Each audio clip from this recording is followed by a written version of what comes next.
हरियाणा भाजपा की कल रविवार और सोमवार को यानी 2 दिनों तक लगातार महत्वपूर्ण बैठकें होंगी।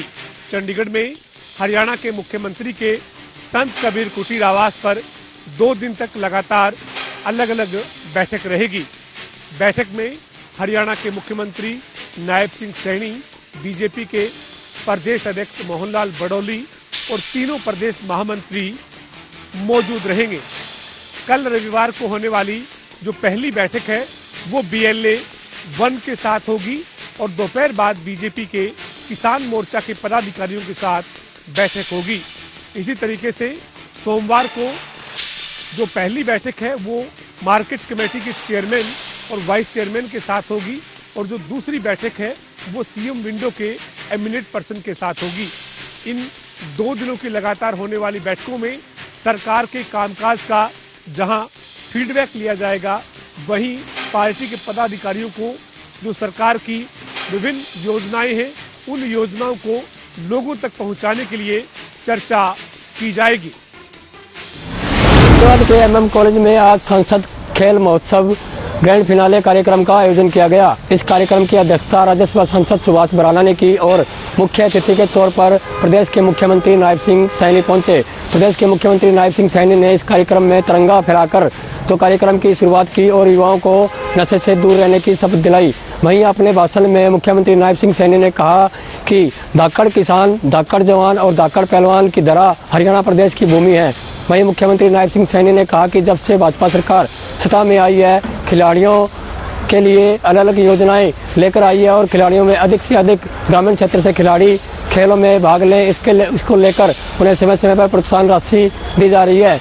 वहीं प्रदेश में जो स्टेडियम जो बनाए गए हैं उनमें बेहतरीन सुविधाएं खिलाड़ियों को दी जा रही है। आगामी 2026 में होने वाले ओलंपिक गेमों को लेकर भी उन्होंने कहा कि जो अब संसद खेल महोत्सव कार्यक्रम जो प्रदेश में चलाए गए हैं, इससे ग्रामीण स्तर के युवा जो प्रेरित होंगे और बढ़ चढ़कर इन गेमों में भाग लेंगे और देश प्रदेश के लिए गोल्ड मेडल लेके आएंगे।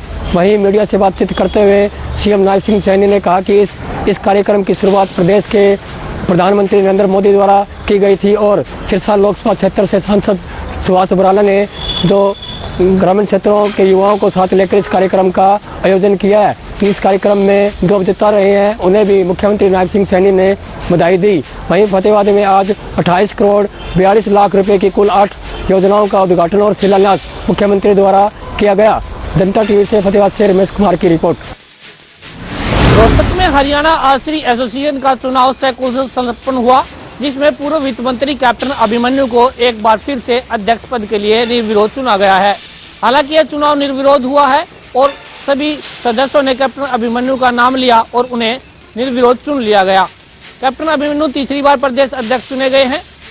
वहीं एसोसिएशन में उपाध्यक्ष पद के लिए राजीव जैन व पवन कुमार को चुना गया है और सेक्रेटरी सीताराम हुड्डा को चुना गया है। पूर्व वित्त मंत्री कैप्टन अभिमन्यु ने सभी कार्यकारिणी के सदस्य और सभी एसोसिएशन के सदस्यों का धन्यवाद किया और उन्होंने ऑब्जर्वर के तौर पर आ रहे तीनों अधिकारियों का भी धन्यवाद किया।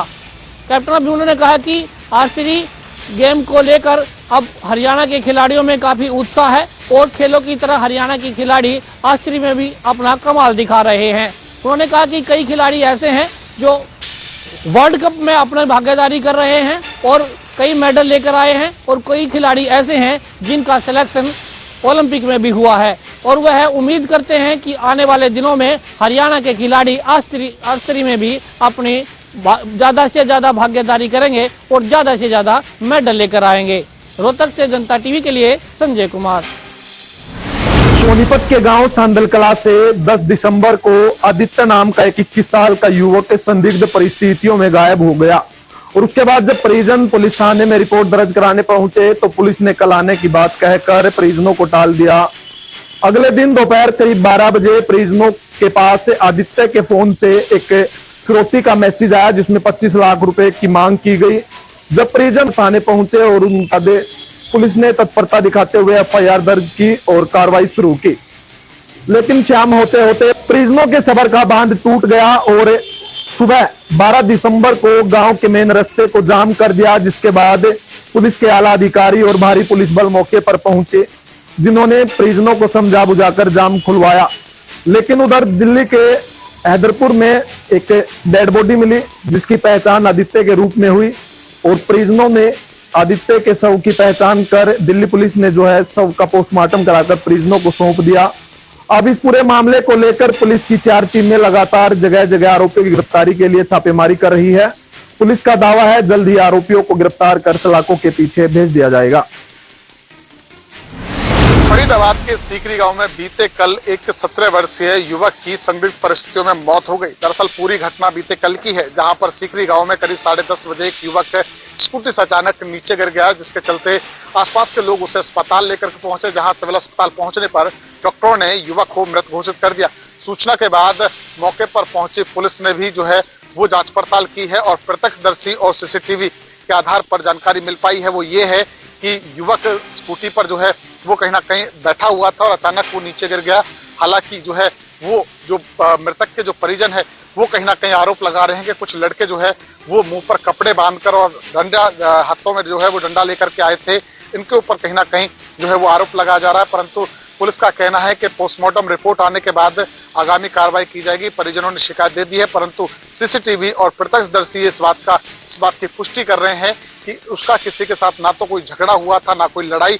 ऐसे में जो युवक था वो कहीं ना कहीं मोटर जो स्कूटी थी उस पर से अचानक नीचे गिर गया।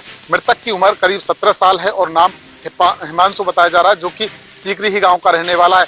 अब पोस्टमार्टम रिपोर्ट आने के बाद ही आगामी जो है वो कहीं ना कहीं कार्रवाई की जाएगी और तभी पता चलेगा कि आखिर मौत का क्या कुछ कारण था। फरीदाबाद से जनता टीवी के लिए मुकेश राजपूत। की कोर्ट द्वारा एक ऐसे कलयुगी मां बाप को उम्र कैद की सजा सुनाई गई है, जिन्होंने अपने ही 3 वर्षीय मासूम की 3 टुकड़ों में काटकर हत्या कर दी थी। बता दें कि मामला वर्ष 2022 का है, जब लोग उठते हैं तो देखते हैं कि नाली के अंदर एक मासूम का शव पड़ा हुआ है और कई टुकड़ों में इस शव को काट कर रखा गया था। बता दें कि पुलिस द्वारा जब जांच की गई और सीसी कैमरों को खंगाला गया तो देखा कि एक सफ़ेद रंग की गाड़ी बार बार वहां आ जा रही है, जिस पर पुलिस द्वारा जांच की गई तो पता चला कि 3 वर्षीय वरुण नाम का बच्चा जिसकी हत्या की गई थी बहुत ही बेरहमी के साथ। बता दें कि तलवार के साथ सौतेले पिता ने बच्चे की मां के साथ मिलकर यह हत्या की थी और उसको 3 टुकड़ों में काटकर एक बोरी में बंद कर नाले में फेंक दिया गया था, जिस पर कोर्ट द्वारा आज फैसला सुनाते हुए मृतक वरुण की मां सीमा को उम्र कैद की सजा सुनाई है। वहीं उसके सौतेले पिता तरसेम को भी उम्र कैद की सजा सुनाई गई है। बता दें कि दोनों व्यक्तियों को जुर्माना भी कोर्ट द्वारा लगाया गया है। कलानौर में इन दिनों बेसहारा गोवंशों का जमावड़ा लगा हुआ है, जो आए दिन लोगों को चोट मार करके घायल कर रहे हैं। ऐसा ही मामला कलानौर के वार्ड नंबर 4 व 5 में देखने को मिला, जहां एक बेसहारा गोवंश ने 4 लोगों को टक्कर मार दी, जिसमें एक व्यक्ति को चोट ज्यादा लगी होने के चलते उसे अस्पताल ले जाते समय रास्ते में उसकी मौत हो गई, जबकि 3 अन्य गंभीर रूप से घायल हो गए, जिनका उपचार लगातार जारी है। बताते चलें कि कलानौर में इन दिनों बेसहारा गोवंशों का जमकर जमावड़ा लगा हुआ है, जो आए दिन किसी न किसी को चोट मार करके घायल कर देते हैं। ऐसे में अब कलानौर निवासियों ने प्रशासन से इन बेसहारा गोवंशों को पकड़ करके गौशाला में भेजने की मांग उठाई है, ताकि उन्हें इनके आतंक से छुटकारा मिल सके। जनता टीवी के लिए कलानौर से सत्यव्रत की रिपोर्ट।